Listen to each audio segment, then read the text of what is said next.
آپ نے بنایا تو ہے پر آپ نے یہ آئین سے متصادم بنا دیا، اس لیے یہ بالکل اس کی کوئی حیثیت ہی نہیں. یا یہ کہ آپ نے یہ جب بنایا ہے تو آپ نے یہ اس کا طریقہ، اس کا سلیقہ وہ آئین کے مطابق نہیں رکھا، اس لیے اس کا کوئی کی اہمیت نہیں ہے. وہ ادارہ ہے، اس ادارے کا چیف وہ یہ نہ کہہ سکے، یہ نہ لوگوں میں واضح کر سکے کہ 25 اکتوبر 2024 کو وہ سپریم کورٹ کے چیف جسٹس رہیں گے یا نہیں رہیں گے. ان کا اپنا کیا ارادہ ہے؟ ان کا اپنا ارادہ بالکل واضح ہونا چاہیے تھا. لیکن انہوں نے اعتراض صاحب بولا کہ وہ ایکسٹینشن نہیں چاہتے. He said that. نہیں وہ اس کو ایمبیگوس رکھتا ہے، مبہم رکھا ہے. اب مبہم رکھنے کا ایک ہی وجہ ہو سکتی ہے، اور وہ وجہ یہ ہے کہ وہ چاہتے تو ہیں کہ ہو جائے، پھر دیکھتے ہیں نبض پہ ہاتھ رکھتے ہیں لوگوں کی، عوام کی، تو عوام کہتے ہیں کہ آپ نے کر لی، بہت خرابی کر لی. یہ قاضی فائز عیسیٰ نے جس قدر عوام کو اور اپنے عہد میں بے توقیر ہوتا دیکھا ہے. آپ نے ارشد شریف کے اس قتل کا، شہادت کا کوئی نوٹس نہیں لیا. اس کے بعد جو چلے آپ نے کینڈیڈیٹس ریٹرننگ افسرز کی عدالتوں سے اٹھائے جاتے رہے، آپ نے نوٹس نہیں لیا. آپ نے جو سیکنڈرز اور یعنی آپ کہہ رہے ہیں کہ جو ایکسپیکٹیشن قاضی فائز عیسیٰ صاحب کے آنے سے پہلے ان سے لگائی گئی تھی ایون ان میڈیا، وہ اس پہ پورا نہیں اترے. اچھا، وہ آپ نے ایکسٹینشن کی ایک بات کی، اس میں مجھے وہ باجوہ صاحب والا بھی قصہ یاد آ گیا کہ ایکسٹینشن وہ بھی بعد میں کہتے رہے کہ مجھے چاہیے ہی نہیں تھی، میں نے مانگی نہیں تھی وغیرہ وغیرہ. یہ تو پھر ظاہر ہے کہ وقت پہ پتہ چلتا ہے. لیکن another question اعتزاز صاحب، یہ جو ابھی ہمیں پتہ چل رہا ہے کہ گورنمنٹ جو پیکج لے کر آ رہی ہے اس میں ایک تو آپشن یہ ہے کہ ڈائریکٹ ایکسٹینشن دے دی جائے. اگر ڈائریکٹ ایکسٹینشن نہیں ملتی تو عمر کی جو بریکٹ ہے ریٹائرمنٹ کی اس کو بڑھا دیا جائے. پھر ایک آ رہی ہے کہ ججز کی تعداد کو بڑھا دیا جائے. اور پھر اس میں ایک اور چیز ایڈ آن ہو گئی کہ جو وہ 184(3) کے تحت سو موٹو پہ کی تھی ترمیم، اس میں مزید ترمیم کر دی جائے اور وہ 3 کی جگہ 5 ججز پر لے کے جایا جائے. اور پھر اس میں ایک اور چیز جو ہمیں سننے کو مل رہی ہے وہ یہ ہے کہ وہ جو پک اینڈ چوز، کیونکہ اس طرح کا ایک ماڈل ظاہر ہے کہ ہمارے ہمسائے بھارت میں بھی ہوا تھا کہ جو گورنمنٹ کے حق میں ہوتا تھا اس کو چیف جسٹس لگا دیا گیا تھا. یہاں پر بھی وہ ماڈل شاید کہا جا رہا ہے کہ دوبارہ سے وہ جو الجہاد کیس میں ہوا تھا اس کو نگیٹ کر دیا جائے. آپ کو ان میں سے کون سے آپشنز لگ رہے ہیں اپلیکیبل یا گورنمنٹ کر سکتی ہے؟ دیکھیں، مجھے تو یہ چیز نظر آتی ہے کہ قاضی صاحب نے اس پہ سیٹل کیا ہوا ہے کہ سارے ججز کی عمر بڑھا دیں، سب ججز کی. اور یہ ان کو ایک آسان طریقہ لگتا ہے. وہ خود کہیں گے میری بھی 3 سال بڑھ گئی ہے، میں اب چیف جسٹس رہوں گا ٹل 25 اکتوبر 2000 ہو جائے گی 27.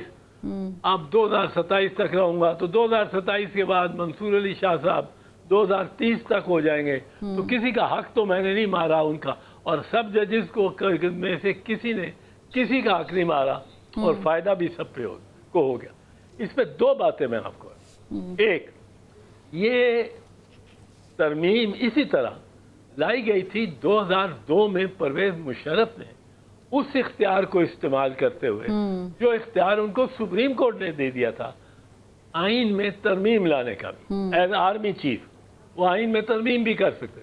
یہ سپریم کورٹ نے ظفر علی شاہ کے کیس میں ان کو دے دیا کہ آپ کو کر سکتے.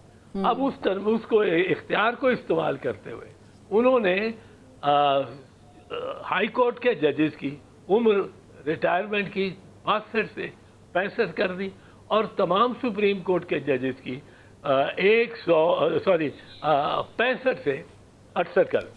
65 to 68 اور 62 to 65. سابرہ جج بڑے راضی ہوئے، بڑے خوشی کی مٹھائیاں بانٹی گئی. بی بی شہید کا کیا ویو تھا؟